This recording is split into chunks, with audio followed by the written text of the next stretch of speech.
Driver সাহেব চালাই লিয়ে যান, কন্ট্রাক্টর সাহেব বাড়া কাটুন, এলফারে গেটর তাফায় যাত্রী তুলে যাত্রী নামায়, একটু 19-20 হলে এলফারে শাটারিং দেয়, বাস দেয়। আজকে আমার একটা লোকের ভাই, তার শরীর দুর্বল, গেট থেকে বেরিয়ে গেছে গা।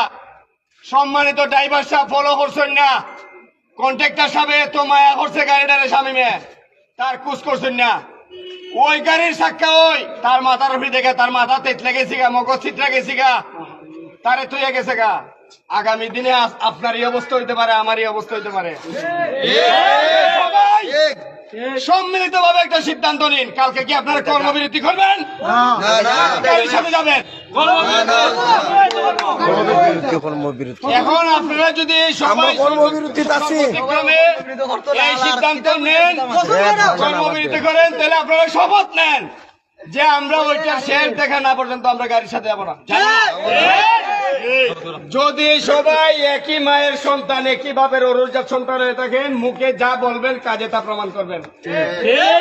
আর যদি এখন মুখে বলেন যে না আমরা গাড়িতে যাবো না, সকালবেলা এই 200, 500, 600, 800 টাকার জন্য গাড়িতে চলে যান, আগামী দিন আপনার এই অবস্থা হবে, সাক্ষাৎ হলে আপনার মাথা যাবে, কেউ আপনার জিজ্ঞেস করবে না।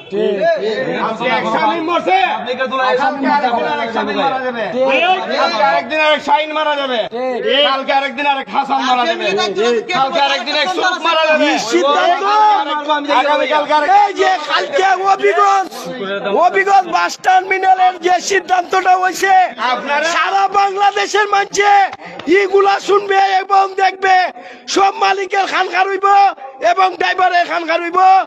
আর কোন সময় নিমেনের লগে কোন ধরনের দুর্ব্যবহার এবং সাক্ষাৎ তলে ফালাইয়া যাইতো না।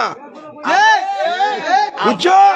সবার সুস্থ বিবেক আছে, মস্তিষ্ক আছে, আপনারা প্রত্যেকের বিবেক দ্বারা চিন্তা করেন, চিন্তা করে সিদ্ধান্ত নেন যে আগামীকাল কি গাড়ির লোকে ডিউটিতে যাবেন না যাবেন না। আমাদের চূড়ান্ত সিদ্ধান্ত, কালকে ফার্স্ট ট্রিপ থেকে আমরা কর্মবিরতি দিছি। ফার্স্ট ট্রিপ থেকে আমরা কোনো নিমেন যাইতাম না। ড্রাইভার কন্ডাক্টরে ফাললে গাড়ি লিয়ে যাক, 1.5 কোটি টাকার গাড়ি বাঁচাইবার লাগিয়া শামীমের মতো 1.5 কোটি টাকা গাড়ি বাঁচাইবার লাগিয়া শামীমের মতো 20 কোটি টাকা শামীমরে ফালাইয়া চাকার তলে বিশ্বাস হয়ে গেছে। ড্রাইভার কন্ডাক্টরে আমরা এটা বরদাস্ত করলাম না। কালকে সকাল থেকে আমরা ফার্স্ট ট্রিপ থেকে আমরা কোনো নেমে যেতাম না, আমরা কর্মবিরতি দিলাম।